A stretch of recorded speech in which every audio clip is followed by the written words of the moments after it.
Courier वाला एक घर की घंटी बजाता है। जैसे बैल बजती है, एक 60 साल का आदमी जिसका नाम किशोर कुमार होता है वो घर से बाहर निकलता है। उसके बाद पूछता है कि भाई क्या बात है।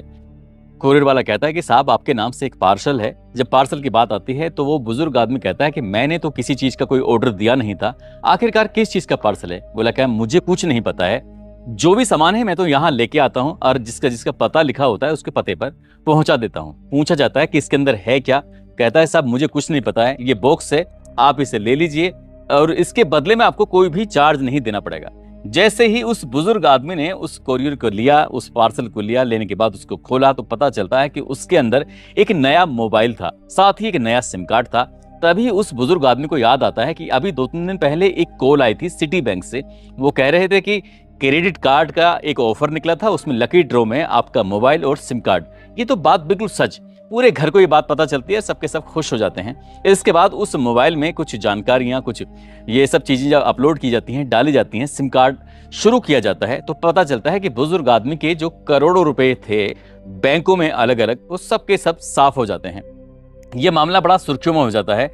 पुलिस इस मामले की जांच पड़ताल में जुट जाती है। हालांकि पुलिस अभी किसी ठोस नतीजे पर नहीं पहुंची, लेकिन जब ये घटना होती है उससे कुछ ही दिन पहले एक और घटना होती है। उस घटना की गूंज भी उस पूरे प्रदेश में फैल जाती है। दरअसल शहर के जाने माने डॉक्टर होते हैं, एक फोन उठाना उनके लिए इतना दुखदाई हो जाता है, वो सोचकर भी उनके अंदर सिरहंसी पैदा हो जाती है। दरअसल न केवल ये कहानी उनकी है, बल्कि जहां जहां तक भी लोग सुन रहे होंगे ये कहानी उनके पास तक जरूर जानी चाहिए, क्योंकि ये कहानी कई तरह का संदेश दे रही है। ये कहानी कई तरह के लोगों को सचेत कर रही है। आदाब, नमस्कार, सत श्री अकाल। मैं उस्मान सैफी। आज की जो सच्ची घटना मैं आपको सुनाने जा रहा हूं, ये सच्ची घटना है हरियाणा प्रदेश का एक जिला है हिसार। दरअसल हिसार की ही ये सच्ची घटना है।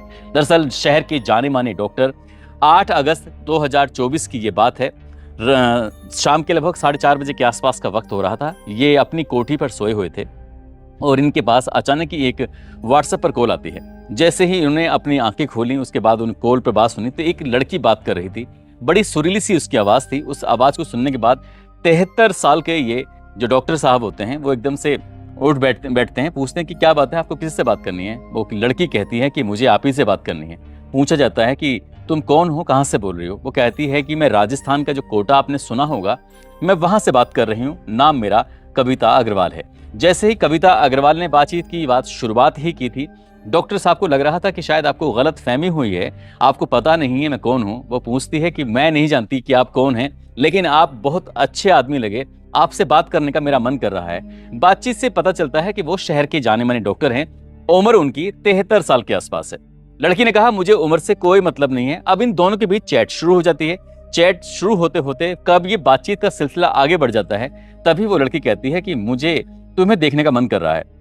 जैसे डॉक्टर साहब कहते हैं कि क्या देखना चाहती हो, वो कहती है कि मैं भी बाथरूम जा रही हूँ और तुम्हें भी बाथरूम आ जाना चाहिए। जैसे डॉक्टर साहब को ये लग रहा है कि लड़की जब खुद बाथरूम बुला रही है तो तुझे बाथरूम जाने में कौन सी आपत्ति है, क्या दिक्कत आ रही है। अब डॉक्टर साहब सीधा अपने बाथरूम पहुंच जाते हैं। लड़की जैसे जैसे हरकतें वो कर रही थी, जैसे जैसे एक एक कपड़े को वो अपने तन से जुदा कर रही थी, ठीक डॉक्टर साहब भी वैसे करने लगते हैं।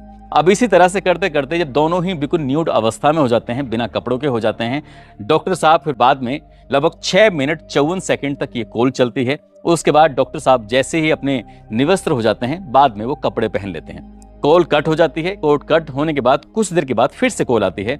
लड़की कहती है कि जितने भी लम्हे थे, जितने भी ये बातें थी 6 मिनट 54 सेकंड की, मैंने सब कुछ रिकॉर्ड कर लिया है, मुझे पैसे चाहिए।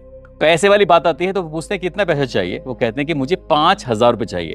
डॉक्टर साहब कहते हैं कि मैं तो कोई यूपीआई वगैरह नहीं चलाता, ऑनलाइन कोई ट्रांजेक्शन नहीं करता हूँ, इसलिए मैं कहाँ से पैसे दूंगा।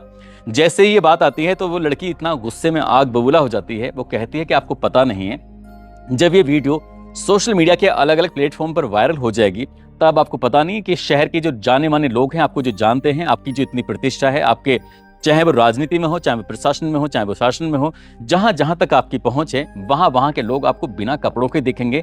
और बिना कपड़ों की जो आप इतनी गंदी संदी हरकतें कर रहे थे वो सब देखेंगे तो शायद आपकी जो इज्जत है वो मटिया मीट हो सकती है। अब डॉक्टर साहब की इतनी बात सुनाने के बाद उस लड़की का फोन कट हो जाता है और फोन कट होने के बाद डॉक्टर साहब थोड़ी देर के लिए सोचने पर मजबूर हो जाते हैं कि आखिरकार ये लड़की कह के क्या चली गई। कुछ देर बाद जब डॉक्टर साहब को होश आता है, उन्हें लगता है कि कुछ गलत जरूर हुआ है, तभी उस लड़की को वापस कॉल बैक करते हैं, लेकिन उसका नंबर स्विच ऑफ आ रहा था। इस तरह से जब नंबर स्विच ऑफ आ रहा था डॉक्टर साहब परेशान हो जाते हैं। 8 तारीख यानी कि 8 अगस्त 2024 की ये घटना होती है। 9 अगस्त बीत जाता है, 10 अगस्त बीत जाता है, लेकिन कोई ना कॉल आ रही थी, ना डॉक्टर साहब कॉल करने की कोशिश कर रहे थे तो कॉल लग भी नहीं पा रही थी। और इसी तरह से 11 अगस्त भी बीत जाता है। अब जब 11 अगस्त हो जाता है तब डॉक्टर साहब को लगता है कि ये सब फेक था, कोई दिक्कत नहीं है, कोई परेशानी नहीं है, अब कोई टेंशन भी नहीं है, क्योंकि 3-4 दिन इस घटना को, इस पूरे वाकये को बीत चुके हैं।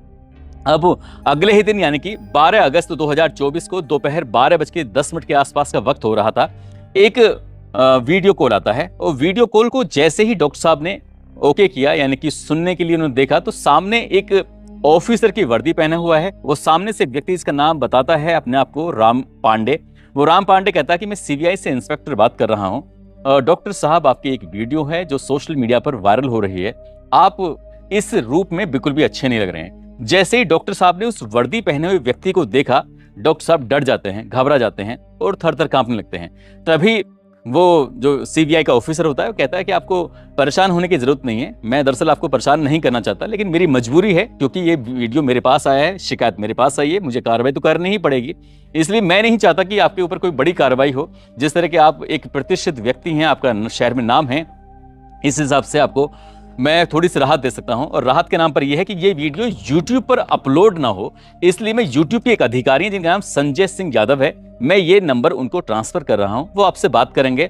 अब आप दोनों जानो कि किस तरह तरकीब से इस मामले में सेटलमेंट हो सकता है। जैसे ही राम सिंह यादव का कॉल उस डॉक्टर के पास पहुंचता है, डॉक्टर साहब को देखकर वो पहले तो डराता है, धमकाता है, उसके बाद कहता है कि तुम्हें शर्म नहीं आती, इस उम्र में तुम इस तरह से एक लड़की के सामने बिल्कुल नंगे हो जाते हो। तो तभी डॉक्टर साहब कहते हैं कि अब जो गलती हुई है उसके लिए माफ कर दीजिए, अब मुझे बताइए करना क्या होगा। बात करने की आती है तो कहते हैं कि आपको 3 लाख रुपए अभी के अभी जमा करने होंगे, और जब आप जमा कर दोगे तो ये वीडियो YouTube पर अपलोड नहीं होगा। जैसे ही डॉक्टर साहब ने ये बात सुनी, डॉक्टर साहब ने देखा कि या तो पैसा स्वाद को होता है या बात को होता है, और बात की खातिर पैसा काम नहीं आया तो उस पैसे का क्या लाभ। पूरी जिंदगी इतनी मेहनत की है, जरा सा भी ये वीडियो लोगों को पता चलेगा तो बहुत ज्यादा बेइज्जती हो जाएगी। अपनी ही पत्नी के अकाउंट से 3 लाख रुपए वो RTGS कर देते हैं, ट्रांसफर कर देते हैं। उसके बाद फिर थोड़ी तसल्ली हो जाती है, लेकिन तसल्ली नहीं हुई थी, समस्या तो यहां से बढ़नी शुरू हुई थी। अब ये सीबीआई के जो इंस्पेक्टर साहब होते हैं राम पांडे, वे फिर से फोन आता है। राम पांडे कहते हैं, डॉक्टर साहब एक बात बताओ, ये वीडियो आपने यूट्यूब से तो रुकवा लिया है, लेकिन इंस्टाग्राम पर, फेसबुक पर या स्नैपचैट पर या अलग अलग वेबसाइट पर ये अगर वीडियो आएगा तो फिर तो बात और भी ज्यादा खराब हो जाएगी। इसलिए अगर आप ये चाहते हैं कि इंस्टा पर और फेसबुक पर एक आध दिन बीत जाता है, तब डॉक्टर साहब कहते हैं कि ठीक है, मैं कर देता हूं। डॉक्टर साहब ने 3 लाख रुपए एक बार जमा कर दिए, 3,98,000 रुपए एक बार जो खाता बताया जाता है उसमें जमा कर देते हैं। अब ये 14 अक्टूबर 2024 का ये वाक्य है। डॉक्टर साहब के पास फिर से राम पांडे का फोन आता है, सीबीआई का जो ऑफिसर था। वो कहता है कि डॉक्टर साहब, मैं आपसे बस एक बात कहना चाह रहा था, अगर इस समस्या का स्थायी रूप से ही समाधान निकाल दी जाए कि भविष्य में कभी आपको ये वीडियो दिखाई ना दे तो कितना अच्छा हो जाएगा।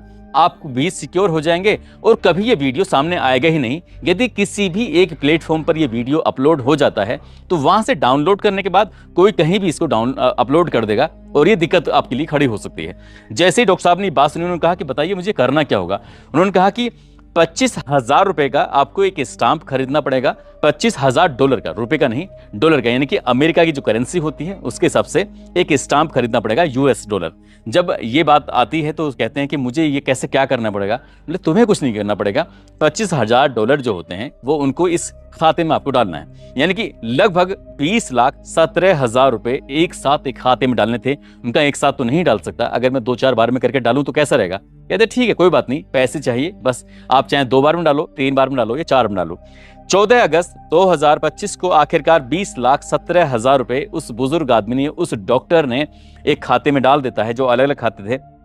16 अगस्त को फिर दिन निकलता है, उसके बाद डॉक्टर साहब के पास फिर से डिमांड आती है कि इस बार आपको 21 लाख रुपए देने पड़ेंगे, नहीं दोगे तो बात खराब हो जाएगी, इसलिए आपको हर हाल में 21 लाख रुपए देने ही चाहिए। डॉक्टर साहब ने 21 लाख रुपए फिर कर दिए, यानी कि 20,17,000 एक दिए थे, 21 लाख रुपए एक कर दिए। अब 19 अगस्त आता है तो राम पांडे कहते हैं कि मेरे सीनियर ऑफिसर हैं, ये बात वहां तक पहुंच चुकी है, जिनका नाम राकेश अस्थाना है। मैं नहीं चाहता कि बात और ज्यादा खराब हो, इसलिए मैं बिल्कुल बीच में नहीं पड़ने वाला है।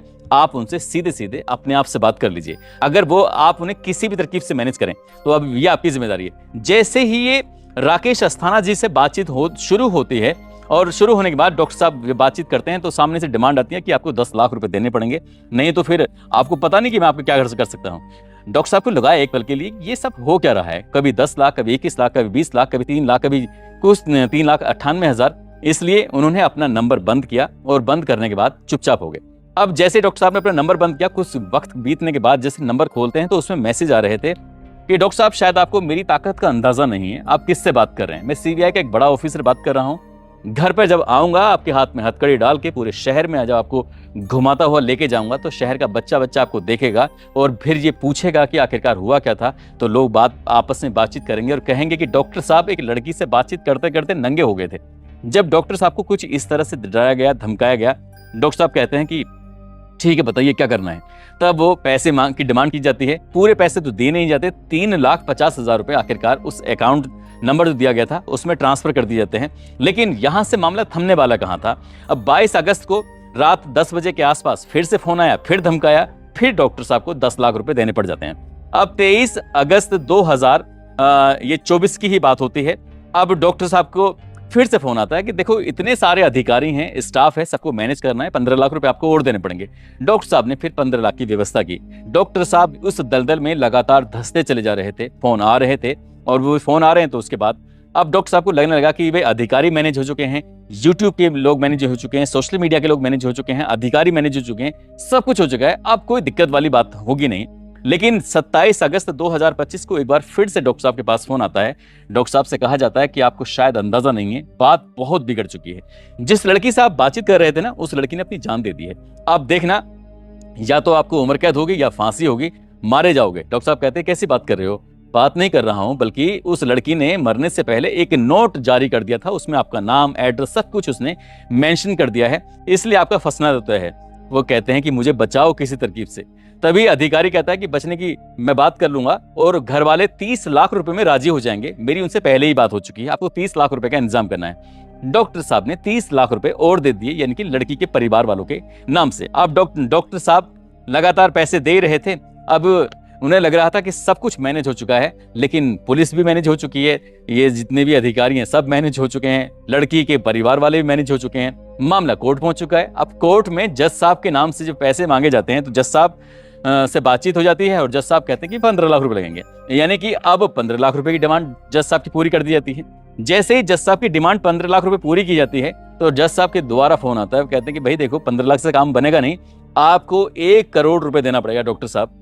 अब जब डॉक्टर साहब को 1 करोड़ रुपए देने वाली बात थी तो डॉक्टर साहब बोले कि अब मेरे पास कुछ भी नहीं बचा है, यानी कि मेरी जो जमा पूंजी थी 1,34,65,500 रुपए मैं दे चुका हूं, अब मेरे पास कोई पैसे नहीं है। डॉक्टर साहब रोने लगते हैं, गिड़गिड़ाने लगते हैं, लेकिन सामने वाली जो पार्टी थी उसने कहा कि कोई भी नहीं, आपको पैसे देने ही पड़ेंगे। 24 दिन में ये सब पैसा जा चुका था, 1,64,65,500 रुपए। डॉक्टर साहब परेशान थे, डॉक्टर साहब की नींद उड़ चुकी थी। आखिरकार 31 अगस्त 2024 की ये बात है, तभी वो रोते हुए अपने ही एक स्टाफ के बंदे से बोले कि भाई मेरे साथ कुछ इस तरह की घटना हो गई है, मैं समझ नहीं पा रहा हूं कि आखिरकार करूं तो क्या करूं। तभी उनके स्टाफ ने कहा कि सर आपको लगता नहीं आपके साथ फ्रॉड हो चुका है। इस तरह की आजकल जो सोशल मीडिया पर इतनी सारी जानकारियां आ रही हैं, अखबारों में लगातार कोई ना कोई खबर छप रही है, यूट्यूब पर तमाम तरह की वीडियो इस तरह की आ रही हैं और आप लगातार पैसे देते चले गए, 1,34,00,000 रुपए आपने दे दिए। तो डॉक्टर साहब के समझ में तब आता है कि तब तक तो खेल बिगड़ चुका था। तभी डॉक्टर साहब ने 1 सितंबर 2024 को नेशनल साइबर क्राइम पोर्टल पर अपनी एक शिकायत दर्ज की, यानी कि एफआईआर दर्ज कराई और एफआईआर दर्ज कराने के बाद अब पुलिस सक्रिय होती है और सक्रिय होने के बाद पता चलता है कि एक व्यक्ति जो बहुत कम पढ़े लिखा है, कम पढ़े लिखे व्यक्ति ने ये सब स्वांग रचा, सब कुछ किया। उसकी पत्नी को भी पुलिस ने फिर गिरफ्तार किया, एक 8 साल का उसको बच्चा भी है। मामला फिर कोर्ट पहुंच जाता है, उसके कुछ दिन बीत जाते हैं, उसके बाद ये परिवार फिर ये जमानत के लिए अर्जी देता है। जब मामला